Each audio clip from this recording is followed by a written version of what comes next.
Well, let's welcome in Mr. Kopps this morning, Mr. Rick Kopps, father of Kevin Kopps. Rick, first and foremost, we really appreciate you making some time for us on the Morning Rush, man. Absolutely. I appreciate you having me. I think this is going to be a fun conversation, but we got to start with this beet juice. Is that something he learned from you, his mom? Like, where did this beet juice phenomenon originate from?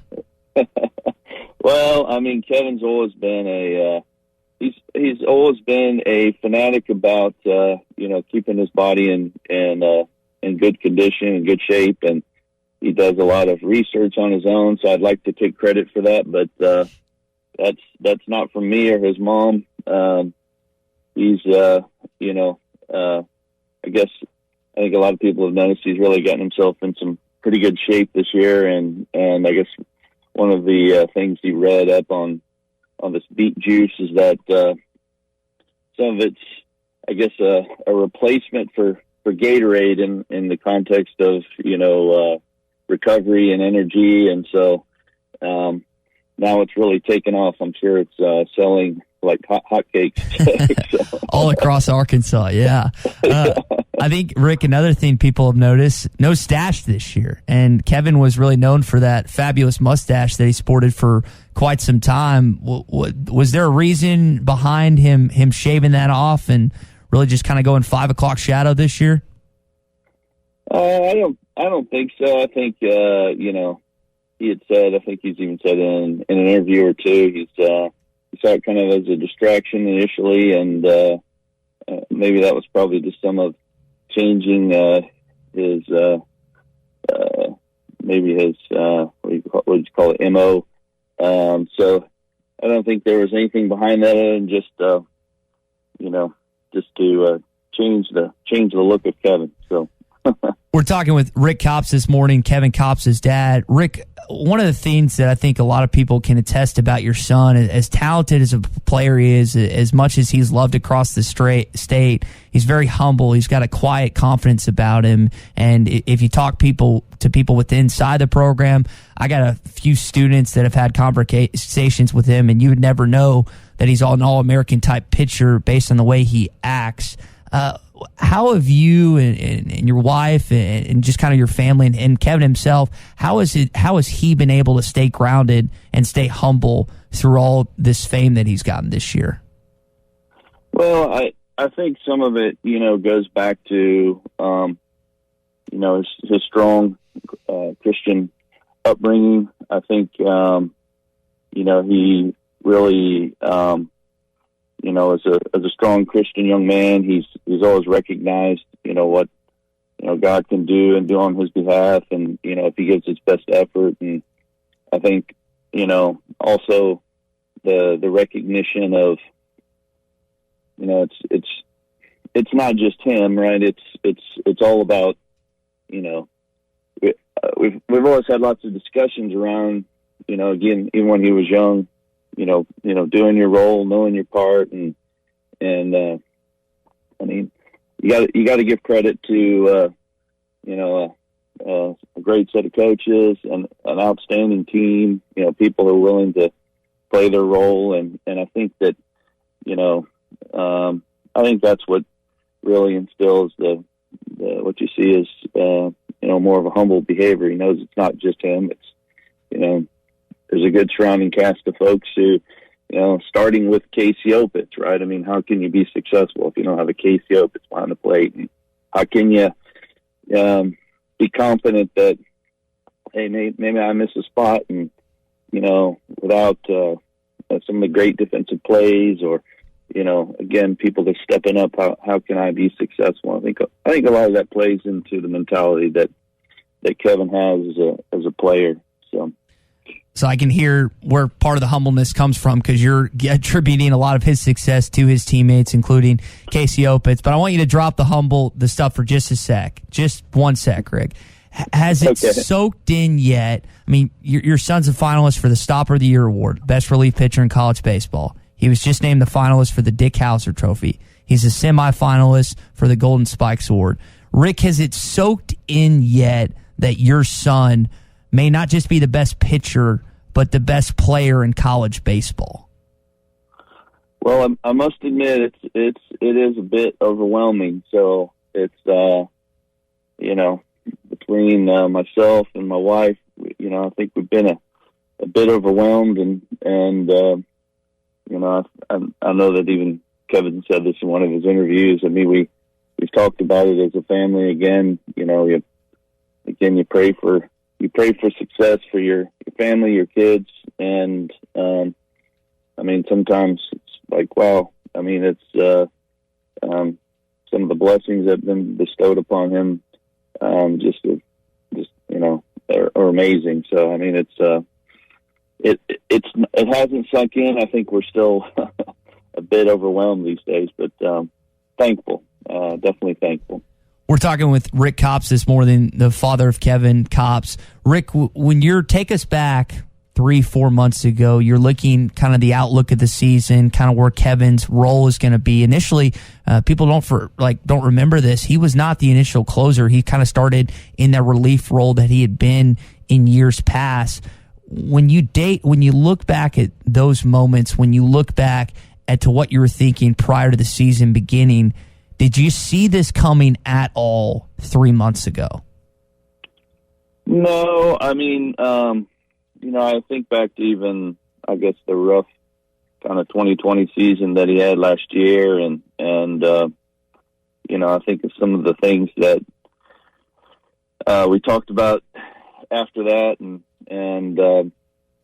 he was proud of the fact that he played summer ball, continued to work on making some needed improvements. He had a really nice family that he got to stay with when he was in Martinsville playing summer ball there, and I think a lot of that increased his confidence, and going into the fall, I know again he had ideas of where he thought he would fit in the team, but I mean, to be frank, he and I talked about it a number of times. As far as, again, just not having expectations, but filling a role, whatever that role is, and it's he's always been good. One of the things he's always been good at, he always seems to enjoy the pressures of having people on base, although it makes myself and my wife a nervous wreck. He always seems to, thrive on that. So it kind of doesn't surprise me that he's, continued to be put in a role where he comes in and late innings and hopefully does his part in giving the team a chance to win. So I didn't envision, some of the longer outings he's had recently, but been fun.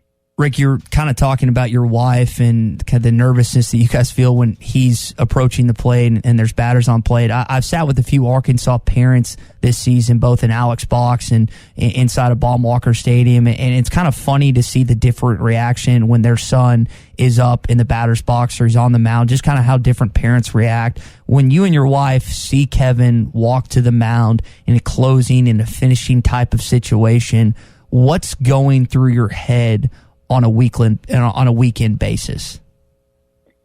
Well, I mean, I think my wife, for certain, she still is, consistent over the years of being nervous no matter what when he gets out there. I guess it's not so dissimilar from a lot of parents. You want to see your kid succeed, and especially when you're on a big stage like you're on out here. Of course, as your successes, your failures are highlighted. But I mean, I think as the season has wore on, we've become obviously a lot more confident in what we've seen, because we've seen the confidence return in him, and I'll say today, feel a lot better than towards the end of the season. You start the beginning of the season wondering, all right, are we gonna? Hopefully, we going to repeat what we did in 2020, but we'll get off to a good start and progress as the season goes on. Which, again, it's been a fun season. Rick, I know the Ramage family, specifically Cam, was the one that kind of helped me get in contact with you. And I know that Mike and Kelly have attended several games, Knoxville, Baton Rouge. They've gone all over the place. With you and your wife, do you guys attend every game? Like, how do you go about selecting the games that you go to, and just how many games would you say you've attended this year? Well, my boss does not listen, but I have not missed a game this season. For myself, I'm working remotely still, and so it's allowed me to be able to travel and be at all the games. So I know I don't want to call COVID a blessing. It's not a blessing. It's been a blessing from the standpoint of I've been able to work remotely and be a part of what's been a really exciting season. Not so fortunate for my wife. She's had to be a little more selective. She's actually a teacher, and so she's just kind of had to pick and choose when she could get here, just because it's obviously the COVID situation has made her life a little bit more complicated. So, Rick, I apologize. Go ahead. No, that's it. Sorry. When kind of take us back to the early ages of Kevin, just Little League, was he on a travel team? Was he a Little League pitcher? Just kind of take us through the early stages of kind of how his love for baseball grew when he was growing up. Yeah, it's really interesting. I mean, he's always really loved the game since an early age. I go back to 7 years old. I mean, we spent a lot of time in the early years, letting him and his sister try different things. I think, but he's always, again, since an early age. I mean, I never had to, prod him to go out and practice. I mean, he'd always be out there with a ball, throwing it up against the side of the house, practicing, and he played I think some of the stories have come out. He played a lot of wiffle ball with his friends, even up through high school. And I mean, again, I guess what I'm trying to portray here is he just always had a love for the game, and he's, it's never been a drudgery for him to practice. He's always dragged me out of the house and said, "Hey, look, I need to work on this, work on that." And in fact, today he still enjoys coming home and playing some wiffle ball in his downtime. So that's awesome to kind of get a little backstory on that. I think of another question. I mean, it's really cool. I mean, he starts his career as a walk-on. Now he's considered not just the best pitcher in the country, but by many the best player in the country. And Arkansas was one of the schools that he was either letters or tapes to. Rick, when you heard that Kevin was picking Arkansas, when he told you, he's like, "Mom, Dad, I think I'm going to go to school here." Did you initially know much about the University of Arkansas and Dave Van Horn's program prior to Kevin picking the U of A? I must say we did. I didn't know much. In fact, I encouraged him. When he was in high school, I said, "You really need to make contact with some of these schools. Send them some information on yourself." And I think one of the things that's really neat is when we did actually come on a visit here, and I guess I'll go ahead and tell the full story here. We were driving up. He actually had a visit at UT, and we went to a game there. It was exciting. They were playing TCU, and I would say there's probably 1,700 fans, 2,000 fans there. And then the next day we drove up here for his visit here. And for myself, it was hugely overwhelming. I don't remember who they were playing. I think it was Vanderbilt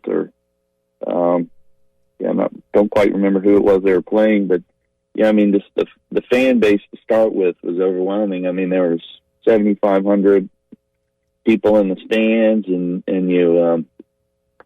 there's people lined up for miles doing barbecue and the facilities here. And I mean, just everything about this place, the neatness of the town. And I mean, that was my first impressions were really great. And I mean, I remember leaving after that weekend, and I think that it was an easy decision after that point. So it was really awesome to get the chance and the opportunity to play here. So, Rick, you're already loved because you're the father of Kevin Kopps, but the fact that you just said that you guys visited UT and we're just kind of like, and then you came up here and we're overwhelmed. I think you just connected with every Arkansas fan listening, including my co-host Clay Henry, if you hadn't already. So that's a great little backstory on that. Kind of as we close down here, Rick, and we really appreciate you spending some time with us. Kevin picked the most he has ever in a weekend this past weekend against teams in the regional. And Dave Van Horn talked about how Matt Hobbs told him he was a little sore on Tuesday, but he feels a lot better as of today. And I know that's something that a lot of college baseball analysts and writers have talked about, is the importance of your son for Arkansas in this super regional, that he doesn't need to wear down. He needs to continue to be the player that he's been all season long. Rick, what is the confidence level in your son heading into this weekend as Arkansas takes on the North Carolina State Wolfpack? Well, I know a lot of people have worried about the number of pitches and what have you. I hope that speaks to kind of the competitor that he is, that he again wants to do his part. And I don't necessarily worry so much about the number of pitches. I think I like a lot in his motion and the way he delivers. I don't think it's a high stress sort of delivery, as well as it's pretty consistent in his motion. So I think a lot of that probably helps him continue to stay healthy as well, in addition to the good physical shape that he's in. So I think he's feeling good. I think he's ready to go. I think he's will be fine, and I know he's excited to get the game started this weekend. So I think we're going to see a really fun weekend this weekend for certain. I think it's going to be awesome, and I think your son is going to be a big part of what propels Arkansas to the Emerald City of Omaha. Rick Kopps, father of Kevin Kopps, kind enough to share some of his time with us early on in the morning. Rick, really appreciate it. Best of luck to your son this weekend, and just his performance to this season has been magical, and hopefully he'll take some of these awards coming up these next few weeks. Well, again, I appreciate it. I appreciate the opportunity to get to chat with you this morning.